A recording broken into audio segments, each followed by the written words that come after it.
Primera historia de Lovecraft en ser publicada. El templo narra en forma de bitácora, la historia de Karl Heinrich Graf von Altberg-Ehrenstein, capitán de corbeta de la Marina Imperial Alemana, al mando del submarino U-29, los sucesos que desembocaron el hundimiento de esta nave y el descubrimiento de un templo sumergido habitado por extraños seres. Horace Lovecraft. El templo. EPUB R15. Huygens, 18 de octubre de 2014. Título original: The Temple. Horace Lovecraft, 1920. Diseño de cubierta: Huygens. Editor digital: Huygens. Corrección de erratas: Huygens, y caza: Leos, Joy Division. EPUB base R11. Manuscrito encontrado en la costa de Yucatán. El 20 de agosto de 1917, yo, Karl Heinrich Graf von Altberg-Ehrenstein, capitán de corbeta de la Marina Imperial Alemana y comandante del submarino U-29, deposito esta botella con este informe en el Océano Atlántico, en un punto que desconozco, pero que probablemente se encuentra alrededor de los 20 grados latitud norte, 35 grados longitud oeste, donde yace mi barco, fuera de combate, en el fondo del océano. Lo hago porque quiero que se sepan públicamente ciertos hechos insólitos, ya que con toda probabilidad no sobreviviré para poder darlos a conocer en persona, toda vez que las circunstancias que me rodean son tan amenazadoras como extraordinarias, entre las que se incluye no solo el U-29 inutilizado, sino también el derrumbamiento de mi férrea voluntad alemana de la manera más desastrosa. La tarde del 18 de junio, tal como se informó por radio al U-61 con destino a Kiel, torpedeamos el carguero británico Victory, que iba de Nueva York a Liverpool, en la situación 45 grados 16 latitud norte, 28 grados 34 longitud oeste, permitiendo a la tripulación que abandonase el buque en botes, a fin de obtener una buena filmación de la escena para los archivos del almirantazgo. El barco se hundió espectacularmente de proa, sacó la popa fuera del agua y se zambulló perpendicularmente hacia el fondo del Martes. Nuestro cámara no perdió detalle, y siento que tan valiosa película no llegue jamás a Berlín. Después, hundimos los botes salvavidas con nuestros cañones y nos sumergimos. Cuando salimos a la superficie, hacia el atardecer, encontramos en nuestra cubierta el cuerpo de un marinero, con las manos atenazadas a la barandilla de forma curiosa. El pobre diablo era joven, más bien moreno, y muy guapo, probablemente era italiano o griego, y pertenecía sin duda a la tripulación del Victory. Evidentemente, había buscado refugio en la misma nave que se había visto obligada a destruir la suya, una víctima más de esta injusta guerra de agresión que los perros ingleses mantienen contra la patria. Nuestros hombres le registraron en busca de recuerdos, y encontraron en el bolsillo de su marinera un trozo de marfil muy extraño, tallado, que representaba una cabeza de joven con una corona de laurel. Mi oficial, el alférez de navío Clence, opinó que el objeto era muy antiguo y de gran valor artístico, así que se lo confiscó a los hombres y se lo quedó. Pero ni a él ni a mí se nos ocurría cómo habría llegado a manos de un simple marinero. Al ser arrojado el muerto por la borda ocurrieron dos incidentes que causaron gran inquietud entre la tripulación. Le habían cerrado los ojos al infeliz, pero al desprender su cuerpo de la barandilla se le volvieron a abrir, y muchos tuvieron la curiosa impresión de que miraron fijamente, y como con burla, a Smith y a Zimmer, que estaban inclinados sobre su cadáver. Al contramaestre Müller, hombre maduro que habría llegado más lejos de no haber sido un cochino y supersticioso alsaciano, le excitó de tal modo esta impresión, que siguió observando el cadáver en el agua, y juró que, tras sumergirse un poco, puso los brazos y las piernas en posición de nado, y desapareció velozmente bajo las olas en dirección sur. A Clence y a mí no nos gustaron estas muestras de ignorancia propias de paletos, y amonestamos severamente a los hombres, particularmente a Müller. Al día siguiente, se creó una situación muy molesta debido a la indisposición de algunos miembros de la tripulación. Evidentemente, sufrían cierta tensión nerviosa a causa de nuestro largo viaje, y habían sufrido pesadillas. Algunos parecían completamente aturdidos y torpes, así que después de comprobar yo personalmente que su debilidad no era fingida, les relevé de sus obligaciones. El mar estaba algo encrespado, de modo que descendimos a una profundidad en la que el oleaje era menos molesto. Aquí reinaba una calma relativa, pese a cierta misteriosa corriente en dirección sur que no logramos localizar en nuestras cartas oceanográficas. Los lamentos de los enfermos eran decididamente molestos, pero puesto que no parecían desmoralizar al resto de la tripulación, no recurrimos a medidas extremas. Nuestro plan era permanecer donde estábamos e interceptar el transatlántico Dacia, mencionado en la información de nuestros agentes de Nueva York. A primera hora de la tarde, salimos a superficie y encontramos la mar menos movida. El humo de un barco de guerra apareció en el horizonte, pero la distancia y nuestra habilidad para sumergirnos evitaron todo peligro. Lo que más nos preocupaba eran las cosas que decía el contramaestre Müller, cada vez más incoherentes, a medida que se iba haciendo de noche. Se encontraba en un lamentable estado de puerilidad, balbuceaba insensateces, y hablaba de muertos que pasaban por delante de las portillas sumergidas, de cadáveres que le miraban fijamente, a los que él reconocía a pesar de lo hinchados que estaban, ya que los había visto ahogarse durante nuestras victoriosas hazañas germanas. Y decía que el joven que habíamos arrojado por la borda iba a la cabeza. Esto resultaba sumamente horrible e insensato, así que ordenamos que le encerrasen y le administrasen una sana ración de latigazos. A los hombres no les gustó esta clase de castigo, pero era necesaria la disciplina. Asimismo, nos negamos a la petición que vino a presentar una delegación encabezada por el marinero Zimmer, de que arrojáramos al mar la extraña cabeza tallada en marfil. El 20 de junio, los marineros Baum y Smith, que habían caído enfermos el día anterior, se volvieron locos violentos.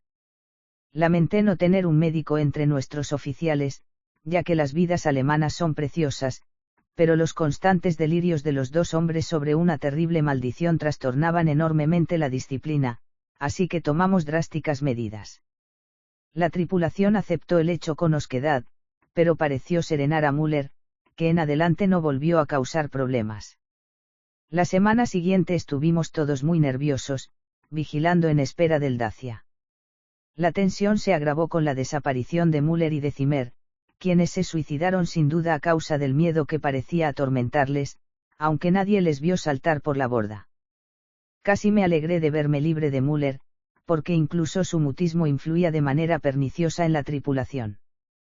Ahora, todos parecían inclinados a permanecer en silencio, como si tuviesen algún secreto temor. Muchos estaban enfermos, pero ninguno causaba problemas. El alférez de navío Clence, debido a la tensión, se irritaba por cualquier insignificancia, como con la manada de delfines, cada vez más numerosa, que daba escolta al U-29, o la creciente intensidad de la corriente sur, que no registraban nuestras cartas. Por último, se hizo evidente que habíamos perdido el Dacia por completo. Estos fracasos no son infrecuentes, y nos sentimos más contentos que decepcionados, ya que había orden de regresar a Wilhelmshaven. A las hora 12 en punto horas del 28 de junio pusimos rumbo nordeste, y a pesar de embarullarnos cómicamente con la inusitada multitud de delfines, no tardamos en encontrarnos en ruta. La explosión ocurrida en la sala de máquinas, a las hora 14:00 horas, nos cogió completamente de sorpresa. No se había observado ninguna anomalía en la maquinaria ni negligencia alguna por parte de los hombres, sin embargo, inesperadamente, la nave se estremeció de punta a punta a causa de la tremenda sacudida. El alférez de navío Clence acudió corriendo a la sala de máquinas, encontrando el depósito de combustible y casi todo el mecanismo destrozados, y a los maquinistas Raabe y Schneider muertos. Nuestra situación era verdaderamente grave porque si bien los regeneradores químicos de aire estaban intactos, y podíamos utilizar los dispositivos para elevar y sumergir la nave, y abrir las escotillas para reabastecernos de aire comprimido y recargar los acumuladores, no había posibilidad de propulsar ni gobernar el submarino. Tratar de buscar rescate mediante botes salvavidas significaba ponernos en manos de nuestros enemigos, irracionalmente resentidos contra nuestra gran nación alemana. Por otra parte, desde nuestro enfrentamiento con el Victory, no habíamos conseguido establecer contacto por radio con ninguna unidad de la Marina Imperial. Desde el momento del accidente hasta el 2 de julio, fuimos arrastrados constantemente hacia el sur, casi sin planes, y sin avistar ningún buque. Los delfines seguían dando escolta al U-29, circunstancia sorprendente en cierto modo, teniendo en cuenta la distancia que llevábamos recorrida. En la mañana del 2 de julio avistamos un buque de guerra con bandera americana, y los hombres se mostraron muy nerviosos y con deseos de rendirse. Finalmente, el alférez de navío Clence tuvo que pegarle un tiro a un tal Traube, dado que no paraba de incitar con especial violencia a este acto tan antigermánico. Esto acalló a la tripulación durante un tiempo, y nos sumergimos sin ser detectados. Por la tarde, una densa bandada de aves marinas apareció por el sur y el océano empezó a moverse presagiosamente. Cerramos las escotillas y esperamos a ver qué pasaba, hasta que comprendimos que debíamos sumergirnos, si no queríamos que nos hundiese el creciente oleaje. Cada vez teníamos menos presión de aire y electricidad, y tratábamos de evitar el uso innecesario de nuestros escasos recursos mecánicos, pero en este caso, no había elección. No bajamos a mucha profundidad, y cuando la mar se calmó un poco, unas horas después, decidimos ir a la superficie. Pero entonces surgió una nueva dificultad, la nave se negaba a responder a nuestra dirección, pese a todos los esfuerzos de los mecánicos. Los hombres se asustaron aún más al sentirse prisioneros bajo el mar, y algunos empezaron a hablar nuevamente, en voz baja, de la imagen de marfil del alférez de navío Clence, pero la visión de su pistola automática les calmó. Mantuvimos a los pobres diablos todo lo ocupados que pudimos en la reparación de las máquinas, aunque sabíamos que era inútil. Clence y yo dormíamos normalmente en turnos distintos, y fue mientras yo dormía cuando se declaró el motín general, hacia las horas 5 en punto horas del 4 de julio. Los 6 cerdos marineros que quedaban, imaginando que estábamos perdidos, estallaron súbitamente en una furia besánica por habernos negado a rendirnos al buque de guerra yanqui, 2 días antes, entregándose a un delirio de maldiciones y de destrucción. Rugían como animales y rompían indiscriminadamente muebles e instrumentos, gritando insensateces tales como que era la maldición de la imagen de marfil y del atezado joven muerto, que les había mirado antes de desaparecer nadando. El alférez de navío Clence parecía paralizado, imposibilitado, como era de esperar en un enano blando y afeminado. Disparé a los 6 hombres, dado que era necesario, y me aseguré de que no quedara ninguno con vida. Echamos sus cadáveres por la doble escotilla y nos quedamos solos él y yo en el U-29. Clence estaba muy nervioso, y bebía mucho. Decidimos mantenernos con vida cuanto nos fuese posible, haciendo uso de la gran cantidad de vituallas y de la provisión química de oxígeno que teníamos, ya que ninguna de estas dos cosas había sufrido daño en los estúpidos desmanes de los puercos marineros. La giroscópica, manómetros y demás instrumentos delicados habían quedado inservibles, en adelante, nuestros cálculos serían meras suposiciones basadas en nuestros relojes, el calendario y la aparente trayectoria de nuestro desplazamiento, deducida por cualquier objeto que pudiéramos avistar a través de los portillos o desde la torreta. Por fortuna, aún contábamos con bastante carga en los acumuladores, tanto para la luz interior como para el proyector. De cuando en cuando, barríamos con el haz de luz los alrededores de la nave, pero no veíamos más que delfines nadando paralelamente a nosotros. Me sentí científicamente interesado por estos delfines, pues aunque el Delphinus delpis común es un mamífero cetáceo incapaz de subsistir sin aire, estuve observando a uno de estos nadadores durante 2 horas, y no seis que mostrara el menor deseo de subir a la superficie. Con el paso del tiempo, Clence y yo llegamos a la conclusión de que seguíamos siendo arrastrados hacia el sur, a la vez que descendíamos cada vez más. Observamos la fauna y la flora marinas, y consultamos bastantes detalles sobre esta cuestión en los libros que yo traía conmigo para los momentos de ocio. No pude por menos de notar, sin embargo, la poca preparación científica de mi compañero. No tenía una mentalidad prusiana, de modo que era propenso a fantasías y especulaciones sin fundamento alguno. La certeza de nuestra muerte inminente le afectó de manera curiosa, y rezaba a menudo, en arrepentimiento por los hombres, mujeres y niños que había enviado al fondo del mar, olvidando que todo lo que supone un servicio al Estado alemán es una acción noble. Al cabo de cierto tiempo, sufrió un notable desequilibrio, y permanecía horas y horas mirando la imagen de marfil, y murmurando fantásticas historias sobre cosas perdidas y olvidadas bajo la martes. A veces, a modo de prueba psicológica, le hacía hablar de todos estos desvaríos, y escuchaba sus interminables citas poéticas y relatos de barcos hundidos. Me daba mucha lástima su estado, ya que me desagrada ver sufrir a un alemán, pero no era persona con la que valiera la pena morir. En cuanto a mí, era un hombre orgulloso, consciente de que la patria honraría mi memoria, y de que mis hijos serían educados para que fuesen como yo. El 9 de agosto avistamos el fondo oceánico, y proyectamos un potente haz de luz hacia él. Era una inmensa llanura ondulada, cubierta en su mayor parte de algas, y salpicada de conchas y pequeños moluscos. De trecho en trecho se veían objetos verdosos de misteriosos contornos, cubiertos de algas e incrustados de percebes. Clence afirmaba que sin duda eran barcos antiguos hundidos. Hubo una cosa que le dejó perplejo, un pico sólido que emergía casi unos 4 pies del lecho del océano, tenía unos 2 pies de grosor, y los lados planos, las superficies superiores, suaves, se unían formando un ángulo muy obtuso. Dije que era una punta de roca que emergía, pero Clence creyó ver figuras talladas en ella. Poco después empezó a temblar, y se alejó como asustado del portillo. Sin embargo, no dio otra explicación, sino que le abrumaba la inmensidad, oscuridad, antigüedad y misterio de los abismos oceánicos. Tenía la mente cansada, pero yo soy alemán en todo momento, y no tardé en observar dos cosas: que el U-29 soportaba espléndidamente la presión del agua, y que los extraños delfines seguían a nuestro alrededor, aun cuando estábamos a una profundidad en la que la mayoría de los naturalistas considera imposible la existencia de organismos superiores. Estaba convencido de que habíamos sobreestimado nuestra profundidad. Con todo, sin duda estábamos lo bastante abajo como para que estos fenómenos resultaran extraordinarios. Nuestra velocidad, siempre hacia el sur, era más o menos la que yo calculaba por los organismos que pasaban en los niveles superiores. A las horas 15:15 del 12 de agosto, el pobre Clence se volvió completamente loco.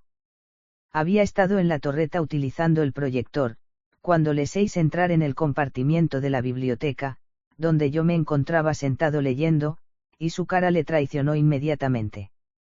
Repetiré aquí lo que dijo, subrayando las palabras que él recalcó: él está llamando.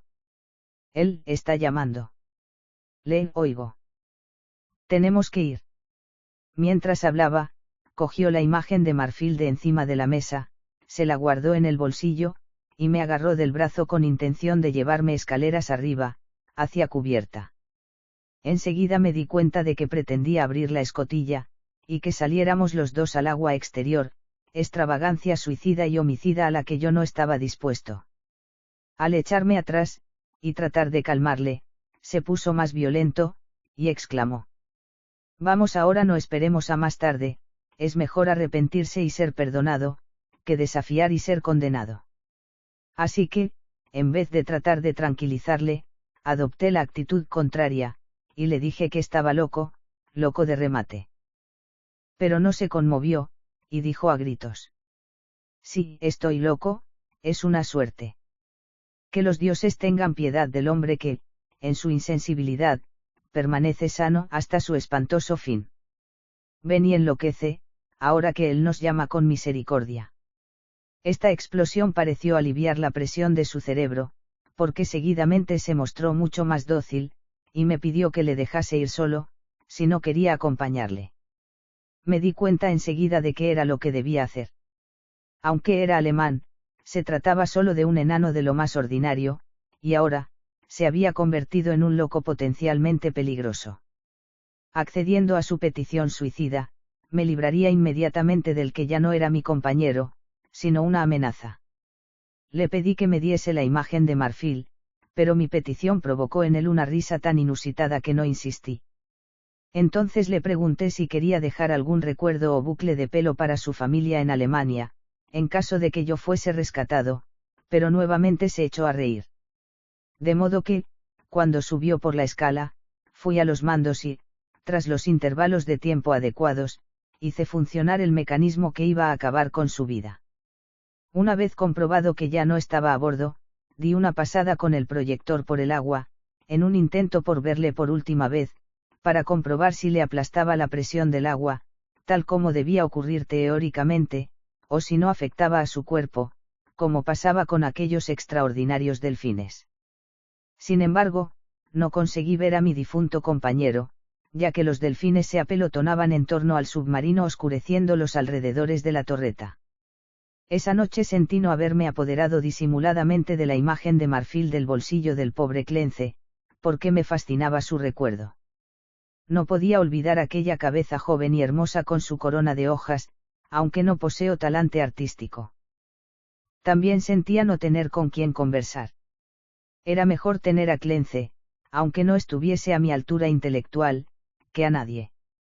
Esa noche no dormí bien, preguntándome cuándo me llegaría el fin. Evidentemente, había muy pocas probabilidades de que me rescataran. Al día siguiente, subí a la torreta e inicié las acostumbradas exploraciones con el proyector. Hacia el norte, la perspectiva era muy semejante a la que habíamos tenido desde que avistamos el fondo, pero noté que el desplazamiento del U-29 era menos rápido. Al enfocar el haz de luz hacia el sur, noté que el fondo oceánico descendía en un pronunciado declive, y que había bloques de piedra curiosamente regulares en determinados puntos, dispuestos como siguiendo un trazado concreto. La nave, al principio, no descendió enseguida paralelamente a la creciente profundidad del océano, de modo que no tardé en verme obligado a ajustar el proyector, a fin de seguir enfocando su potente haz hacia abajo. A causa del brusco movimiento se desconectó un cable, y tardé varios minutos en conectarlo otra vez. Finalmente, volvió la luz al proyector, y se derramó por el valle marino que tenía debajo de mí. No soy propenso a dejarme llevar por emociones de ninguna clase, pero mi asombro fue muy grande cuando se aisló que el haz de luz eléctrica iluminaba. Sin embargo, como persona educada en la mejor cultura de Prusia, no debía haberme asombrado, ya que la geología y la tradición nos hablan igualmente de grandes transposiciones de zonas oceánicas y continentales. Lo que se hizo fue una complicada serie de edificios en ruinas, todos de una arquitectura magnífica, aunque inclasificable, y en diversos grados de conservación. La mayoría parecía ser de un mármol que brillaba blanquecino bajo los rayos del proyector, y el trazado general correspondía a una gran ciudad enclavada en el fondo de un estrecho valle, con numerosos templos y villas diseminados por las empinadas laderas. Había tejados hundidos y columnas caídas, pero aún reinaba un aire de esplendor inmensamente antiguo que nada era capaz de borrar. Comprendiendo que al fin me encontraba ante la Atlántida, a la que antes había considerado un mito, me sentí el más ávido de los exploradores. En el fondo de aquel valle había discurrido un río en otro tiempo, porque al examinar con más atención el paisaje 6 restos de puentes de piedra y de mármol, diques, terrazas y terraplenes en otro tiempo verdeantes y hermosos.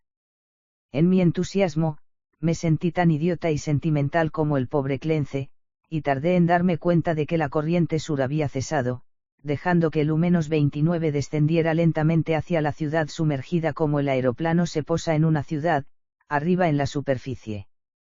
También tardé en darme cuenta de que había desaparecido la manada de extraordinarios delfines. Unas 2 horas después, la nave se posó en una plaza pavimentada, cerca de la pared rocosa del valle. A un lado pude ver la ciudad entera que descendía hacia la plaza, hasta el borde del antiguo río. Al otro, y sorprendentemente cerca, me encontré ante un edificio ricamente ornamentado y muy bien conservado. Evidentemente, se trataba de un templo excavado en la roca. Del arte original de esta obra titánica solo me es posible aventurar conjeturas. La fachada, de inmensas proporciones, cubre al parecer una oquedad continua, ya que sus ventanales son numerosos y están ampliamente distribuidos. En el centro se abre un gran pórtico al que se llega por una escalinata de impresionantes peldaños y el cual se encuentra rodeado de exquisitos relieves que representaban figuras de bacantes. Delante se alzan las grandes columnas y el friso, decoradas ambas con esculturas de indescriptible belleza. Evidentemente, representan escenas pastoriles idealizadas y procesiones de sacerdotes y sacerdotisas portando extraños objetos ceremoniales, en adoración de un dios radiante. El arte es prodigiosamente perfecto, de concepción sensiblemente helénica, si bien está dotado de una extraña personalidad. Comunica una impresión de terrible antigüedad, como si se tratase, no de un inmediato antecesor del arte griego, sino del más remoto. No me cabe duda de que cada elemento de esa obra imponente está esculpido en una ladera de roca virgen de nuestro planeta, aunque no puedo imaginar cómo excavarían su interior. Quizá proporcionase el hueco principal alguna caverna o serie de cavernas. Ni el tiempo ni la inmersión han deteriorado la prístina grandeza de este templo terrible, porque sin duda se trata de un templo, y hoy, miles de años después, descansa inmaculado e inviolado en la noche interminable y el silencio del abismo oceánico. No puedo calcular las horas que pasé contemplando la ciudad hundida con sus edificios, arcos, estatuas y puentes, y el colosal templo con su belleza y su misterio. Aunque sabía que mi muerte estaba cerca, me consumía la curiosidad, y seguí moviendo el proyector ansioso por ver. El haz de luz me permitía apreciar muchos detalles, pero no lograba revelar nada más allá de la puerta del templo tallado en la roca. Un rato después lo apagué, consciente de que debía ahorrar energía. Los rayos ahora eran sensiblemente más débiles que en las semanas de navegación a la deriva. Y como acuciado por la inminente privación de la luz, me aumentó el deseo de explorar los secretos de las aguas. Como alemán, debía ser el primero en pisar esos caminos olvidados durante milenios. Saqué y examiné una escafandra de grandes profundidades, de metal articulado, y probé la luz portátil y el regenerador de aire. Aunque sería difícil manejar yo solo la doble escotilla, pensé que podía salvar todos los obstáculos con mi habilidad científica, y caminar efectivamente por esa ciudad muerta. El 16 de agosto efectué una salida del U-29, y caminé trabajosamente por las calles en ruinas y cubiertas de barro hacia el antiguo río. No encontré esqueletos ni restos humanos, aunque coseché una enorme riqueza arqueológica en esculturas y monedas. No puedo hablar ahora de todo ese material, si no es para expresar mi terror ante esta cultura que se encontraba en el cenit de la gloria cuando los cavernícolas vagaban por Europa y el Nilo discurría sin que se asomara a él civilización alguna. Otros, guiados por este manuscrito, si llega a ser encontrado alguna vez, deberán revelar el misterio que yo solamente puedo señalar. Volví a la nave, dado que mis baterías se debilitaban, aunque decidido a explorar el templo de roca al día siguiente. El 17, aunque mis deseos de explorar el misterio del templo se habían vuelto más insistentes, me llevé un desencanto, al descubrir que los materiales que necesitaba para recargar la lámpara portátil habían perecido en el motín de aquellos cerdos el mes de julio. Mi rabia no tuvo límites, sin embargo, mi sentido común alemán no me permitía aventurarme a entrar sin las debidas condiciones en un recinto completamente en tinieblas que podía resultar la madriguera de algún indescriptible monstruo marino, o un laberinto de cuyos pasadizos me fuera luego imposible salir. Todo lo que podía hacer era enfocar el proyector del U-29, acercarme hasta la puerta con su ayuda, y examinar los relieves exteriores. El haz de luz entraba por el pórtico en ángulo ascendente, de modo que me asomé para ver si lograba descubrir algo, aunque en vano. Ni siquiera se veía el techo, y aunque di un paso o dos hacia el interior, después de tantear el piso con un palo, no me atreví a seguir. Además, por primera vez en mi vida experimenté la emoción del miedo. Empezaba a comprender cómo se habían originado algunos de los estados de ánimo del pobre Clence, ya que a medida que el templo me iba atrayendo cada vez más, sentía un terror ciego y creciente hacia sus abismos acuosos. Apagué las luces y me senté a meditar en tinieblas. Ahora debía ahorrar electricidad para las emergencias. El sábado 18 lo pasé sumido en total oscuridad, atormentado por pensamientos y recuerdos que amenazaban doblegar mi voluntad alemana. Clence se había vuelto loco y había perecido antes de llegar a este vestigio siniestro de un pasado abominablemente remoto, y me había aconsejado que me fuese con él. ¿Acaso el destino preservaba mi razón solo para arrastrarme irresistiblemente a un final más horrible e impensable de lo que haya podido soñar nadie? Evidentemente, tenía los nervios agotados, Debía desechar estas ideas, propias de un hombre débil. La noche del sábado no me podía dormir, y encendí las luces sin preocuparme por lo que pasara después. Era una lástima que la electricidad no durase lo mismo que el aire o las provisiones. Volví a pensar en recurrir a la eutanasia, y examiné mi pistola. Hacia el amanecer debí de quedarme dormido con las luces encendidas, ya que ayer tarde me desperté completamente a oscuras, para encontrarme con que los acumuladores se habían agotado. Encendí varias cerillas, una detrás de otra, y lamenté con desespero la imprevisión que nos hizo gastar las pocas velas que llevábamos. Después de apagarse la última cerilla que me atreví a encender, permanecí sentado completamente inmóvil, sin luz. Mientras pensaba en el inevitable fin, mi mente repasó los acontecimientos precedentes, entonces me llegó a la plena conciencia una impresión hasta ahora aletargada, que a un hombre más débil y supersticioso le habría hecho estremecer. La cabeza del dios radiante de las esculturas del templo de roca es idéntica al trozo de marfil tallado que el marinero muerto sacó del mar y que el pobre Clence devolvió. Me quedé un poco aturdido ante esta coincidencia, pero no sentí miedo. Solo el pensamiento inferior se apresura a explicar lo singular y lo complejo mediante el recurso primitivo del sobrenaturalismo. La coincidencia resultaba extraña, pero yo tenía una razón demasiado sana para relacionar circunstancias que no admiten una conexión lógica, o asociar de manera extraña los desastrosos acontecimientos que desde el hundimiento del Victoria habían conducido a mi presente situación crítica. Comprendiendo que necesitaba descansar, tomé un sedante a fin de procurarme un poco más de sueño. Mi estado de nervios se reflejó en mis pesadillas, ya que me pareció oír gritos de personas ahogándose, y ver sus rostros apretados contra el cristal de los portillos de la nave. Y entre las caras muertas, estaba el semblante burlesco y vivo del joven de la imagen de marfil. Debo tener cuidado en el modo de consignar mi despertar hoy, ya que me siento trastornado, y sin duda hay muchas alucinaciones mezcladas con lo real. Psicológicamente, mi caso es enormemente interesante, y siento no poder ser reconocido científicamente por una autoridad alemana competente. Al abrir los ojos, lo primero que experimenté fue un deseo irresistible de visitar el templo de roca, deseo que aumentaba a cada instante, aunque trataba instintivamente de resistir con alguna emoción de temor que operaba en sentido contrario.